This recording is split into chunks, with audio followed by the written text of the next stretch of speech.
안녕하십니까. 1월 7일 토요일 말씀 묵상 함께 시작하겠습니다.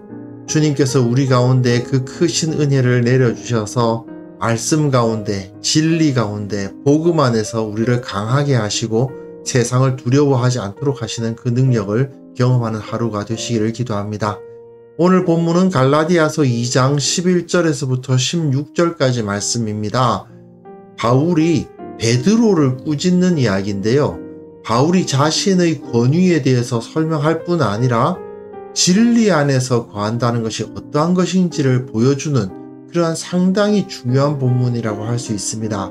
이 본문을 통해서 우리가 복음을 가진 사람들이, 진리 안에 있는 사람들이 어떠한 담대함을, 어떠한 능력을 가지게 되는가를 살펴볼 수 있었으면 좋겠습니다. 그럼 먼저 말씀을 보시겠습니다. 게바가 안디옥에 이르렀을 때 책망받을 일이 있기로 내가 그를 대면하여 책망하였노라. 야고보에게서 온 어떤 이들이 이르기 전에 게바가 이방인과 함께 먹다가 그들이 오매 그가 할례자들을 두려워하여 떠나 물러가매 남은 유대인들도 그와 같이 외식하므로 바나바도 그들의 외식에 유혹되었느니라. 그러므로 나는 그들이 복음의 진리를 따라 바르게 행하지 아니함을 보고 모든 자 앞에서 게바에게 이르되 내가 유대인으로서 이방인을 따르고 유대인답게 살지 아니하면서 어찌하여 억지로 이방인을 유대인답게 살게 하려느냐 하였노라. 우리는 본래 유대인이요 이방 죄인이 아니로되 사람이 의롭게 되는 것은 율법의 행위로 말미암음이 아니요 오직 예수 그리스도를 믿음으로 말미암는 줄 알므로 우리도 그리스도 예수를 믿나니 이는 우리가 율법의 행위로서가 아니고 그리스도를 믿음으로써 의롭다함을 얻으려 함이라. 율법의 행위로서는 의롭다함을 얻을 육체가 없느니라. 네, 말씀 잘 보셨습니까? 지금 우리가 읽어가고 있는 이 부분은 바울이 자신의 사도권에 대해서 주장하기 위한 본문이라는 것을 기억을 하실 필요가 있습니다.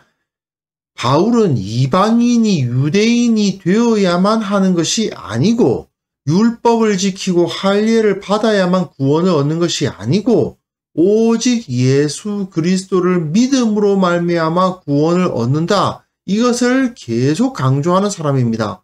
그런데 이 이야기를 하기 바로 전에 베드로가 안디옥에 왔을 때에 자기가 베드로를 책망했던 이야기를 하고 있어요.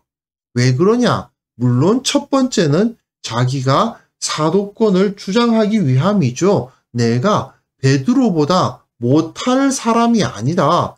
내가 받은 부르심이 베드로의 부르심보다 낮은 것이 아니다. 그 이야기를 하는 건데 또한 이 이야기를 통해서 지금 우리가 이 부분을 읽고 있잖아요. 이 이야기를 통해서 로고스 부분, 오직 믿음으로 말미암아 구원을 받는다라는 이야기로 넘어가고자 하는 거예요. 이 진리를 지킴에 있어서는 베드로의 권위도 중요한 게 아니다. 나를 불러주고 나를 이끌어 주었던 바나바도 이 복음과 어긋난다면 나는 그들에 대해서 정죄하는 것과 같은 책망을 하지 않을 수 없다. 이렇게까지 말하고 있는 거거든요. 그래서 본문 보시면요.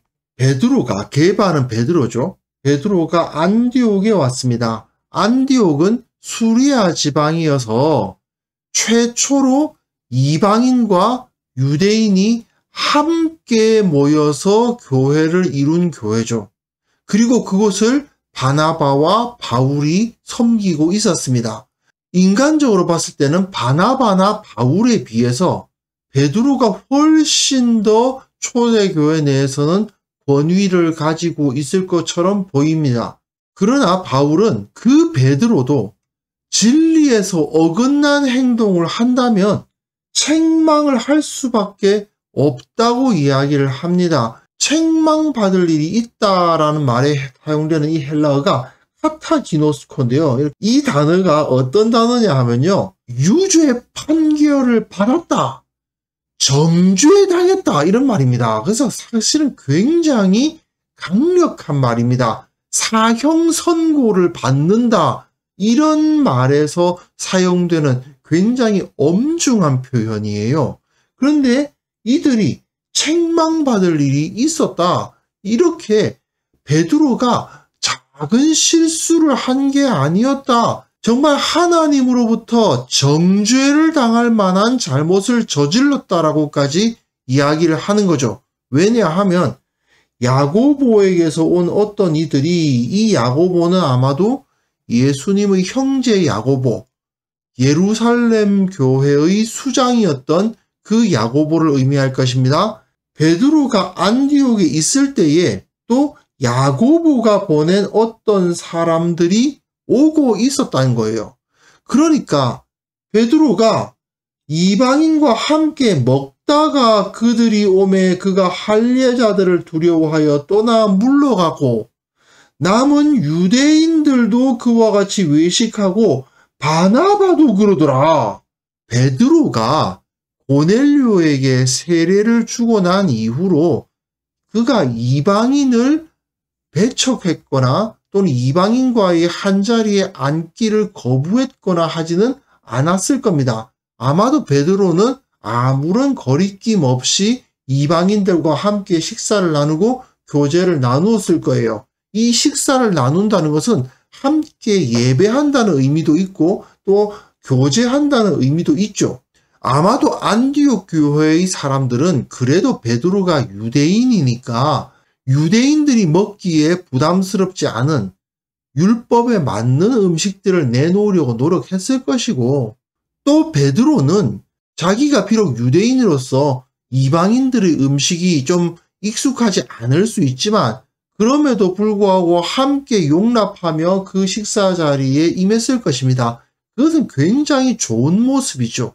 그런데 문제는 뭐냐?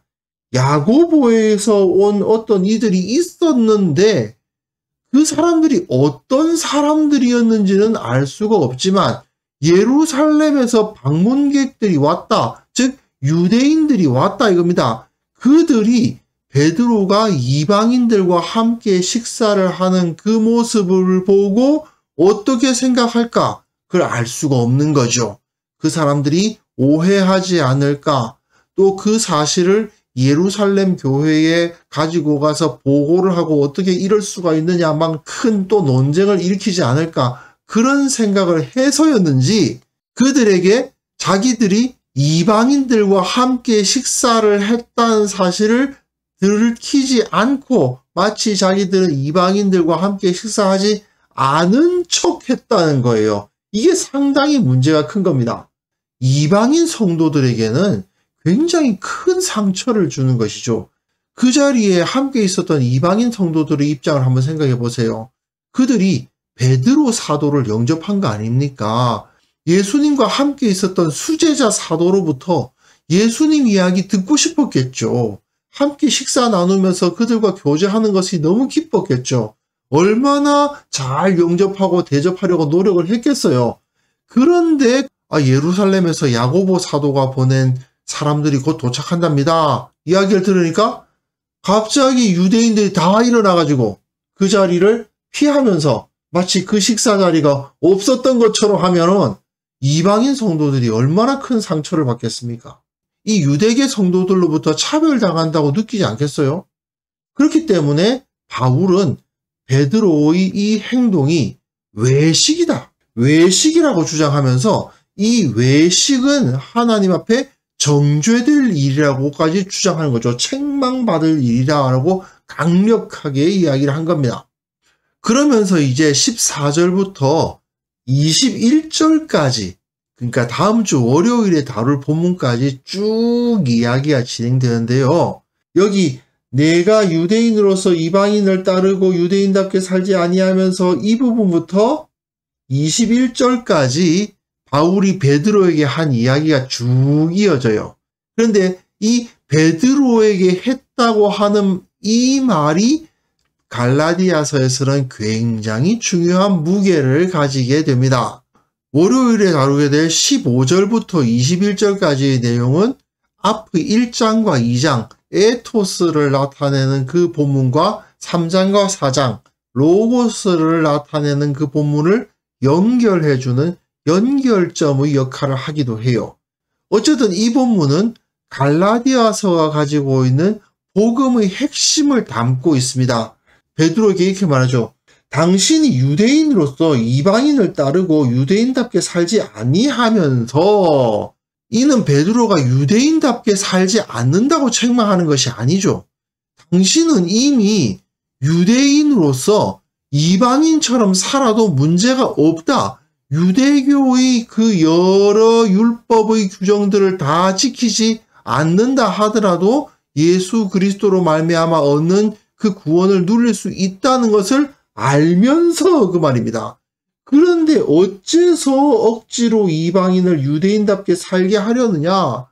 이들은 다 이방인들이다. 할례받지 않은 이방인들이다. 그런데 당신은 자유를 누려가지고 유대인이지만 이방인들과 함께 있기를 전혀 두려워하지 않는 그 자유를 누리고 있는데, 왜 이방인들에게는 이방인으로서 유대인들과 함께 할 수 있는 그 자유를 갖지 못하게 하느냐, 그 말이죠. 우리는 본래 유대인이요 이방 죄인이 아니로되 우리는 본래 유대인이다. 하지만 유대인이라고 해서 의롭게 되느냐? 그게 아니다. 사람이 의롭게 되는 것은 율법의 행위로 말미암음이 아니요 오직 예수 그리스도를 믿음으로 말미암는 줄 알므로 우리도 그리스도 예수를 믿나니 이는 우리가 율법의 행위로서가 아니고 그리스도를 믿음으로써 의롭다함을 얻으려 함이라. 율법의 행위로서는 의롭다함을 얻을 육체가 없느니라. 이 16절이 바로 갈라디아서가 품고 있는 복음의 선포이고 가장 중요한 주제라고 할 수 있는 거죠. 우리는 유대인이지만 유대인이기 때문에 구원받았냐? 아니지 않느냐? 우리가 유대인이 지켜야 하는 그 여러 가지 율법의 행위를 지킨다고 구원을 받느냐? 아니지 않느냐? 오직 예수 그리스도를 믿는 믿음으로 구원을 받지 않느냐는 이야기죠. 이는 이후 본문에서 월요일 본문에서 계속 되겠습니다만은 결국 사람이 하나님 앞에서 의롭게 되는 것은 율법의 규정이 아니라 믿음으로 가능하다. 이신칭의 믿음으로 의롭다함을 얻음, 그 진리를 선포하는 거죠. 이것을 선포함에 있어서 그 앞에 아무리 그가 베드로라 하더라도, 그리고 자기를 믿고 늘 함께했던 바나바라 하더라도 그들에게 진리를 가지고서 책망을 했다는 겁니다. 야고보가 보냈다는 그 예루살렘에서 온 유대인 성도들이 과연 베드로가 이방인들과 함께 식사를 나누는 모습을 봤다면 어떨까요? 그걸 어떻게 평가했을까요? 그건 우리는 알 수가 없죠. 베드로 사도가 이방인 성도들과 함께 식사를 나누고 계시네. 역시 복음대로 유대인과 이방인들이 동등한 자리에서 함께 교제를 나누는구나 하고 좋아했을 수도 있고 인정했을 수도 있고, 조금 꺼림칙하지만 어쨌든 복음이 그렇게 우리를 가르치고 있으니까 우리가 베드로 사도를 따라야 된다고 순종적으로 나왔을 수도 있고, 또는 정말 베드로와 바나바가 그때 두려워했던 것처럼 이 사람들이 문제를 제기하면서 어떻게 이럴 수가 있느냐, 우리가 왜 거룩하지 않게 이렇게 이방인들과 함께 식사를 나누느냐 하면서 당장 예루살렘으로 쫓아가가지고는 야고보 사도에게 베드로 사도가 이방인들과 함께 먹었다면서 논쟁을 벌리고 한바탕 큰 소동을 일으키고 그랬을 수도 있죠. 그러나 만약 그들이 유대인으로서 이방인들과 함께 식사 자리에 앉은 사도들을 비판했다 하더라도, 막 분란을 일으켰다 하더라도 그들이 잘못된 거지, 함께 이방인들과 한자리에 앉았던 그 사도들이 진리를 따르지 않은 것은 아니지 않습니까? 만약에 그들이 문제를 제기한다면 그들에게 대해서 담대하게 맞서야 되는 거죠. 베드로와 바나바를 위시한 이 유대계 성도들이 불필요한 논쟁을 피하고 싶다, 괜히 교회에 분란 일으킬 필요 없지 않느냐, 이렇게 생각했을 수도 있어요. 하지만 진리를 따라서 행동하기를 선택하지 않았다라는 것은 분명한 사실인 겁니다. 그러니 책망을 당하지 않을 수가 없는 거죠. 우리는 그리스도인이라는 사람들은 철저하게 진리 가운데 있는 사람들이라는 사실을 잊어서는 안 됩니다. 분란이 일어날까봐, 논쟁이 심해질까봐, 평화가 깨질까봐 진리를 제시하지 않고 다른 길을 보여주지 않는다면 결국 교회는 그 정체성을 잃고 말 것이고, 복음 위에 세워져야 할 교회가 세상적인 인간적 관계 가운데 세워지고 말 것입니다. 그렇기 때문에 우리는 철저하게 진리를 수호하는 사람들이 되기 위한 결단을 해야만 합니다. 우리는 오직 믿음으로 말미암아 구원을 받는다는 이 진리를 잘 알고 있지 않습니까? 그렇다면 그 진리에 기반하여서 살아가는 사람들이 되어야만 됩니다.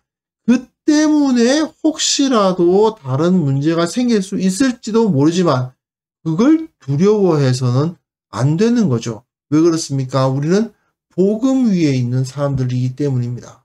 중요한 것은 우리가 평화롭게 잘 지내고 있느냐.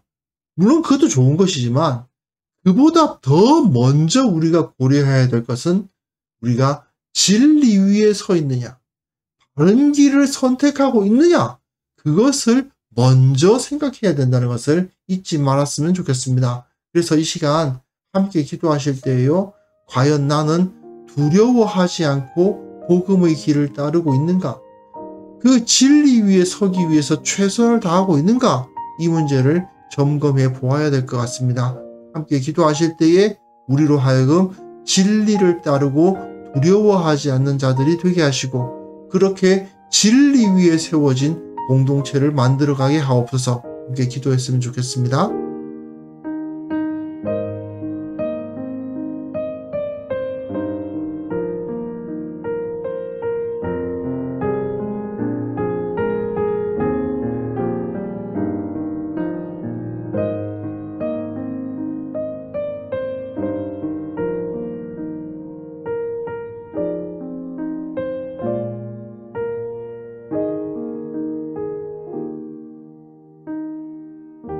하나님 아버지, 우리로 하여금 진리를 알고 그 진리를 따라 살아가게 하옵시고, 그 가운데 두려워하지 않고 하나님의 뜻을 따르면 모든 것을 하나님께서 책임져 주신다는 것을 믿고 살아가게 하여 주옵소서. 그 담대함으로 진리를 선포하고 진리에 순종하며 살아가는 자들이 되게 하여 주시기를 원합니다. 우리 교회의 모든 성도들이 이 진리를 실천하기 위해서 최선의 노력을 다하게 하시고, 비진리를 대적하는 데 두려워하지 않도록 도와주시며, 복음의 진리가 무엇인지를 늘 알아가기 위해서 최선을 다하게 하여 주옵소서. 아버지 하나님, 우리 한국 교회를 위해서 또한 기도합니다.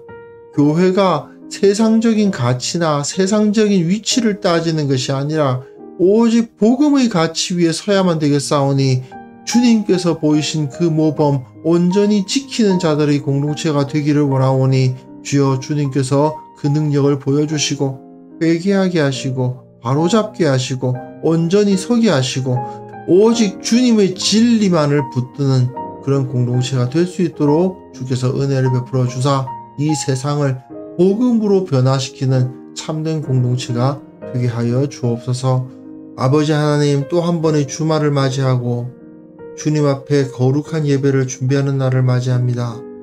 주께서 우리에게 은혜를 물붓듯이 부어주사 참으로 주님 앞에 나아가 예배하기를 사모하게 하시고, 그 예배 가운데 큰 은혜를 받아 우리가 변화되게 하시며 말씀의 능력으로 주님 앞에 바로 서는 역사를 일으켜 주옵소서. 아버지, 우리가 온전히 주님만을 사랑하고 주님을 높이기 때문에 오늘 하루를 살아가는 그 가운데에서 주님의 능력을 체험하게 하여 주시고, 이를 통해서 참으로 주님을 더욱더 확신하고 주님의 그 사랑 안에 온전히 거하는 하루를 경험하게 하옵소서. 주님께서 우리와 함께하여 주심을 인하여서 감사를 드리옵고 예수님의 이름으로 기도합니다. 아멘.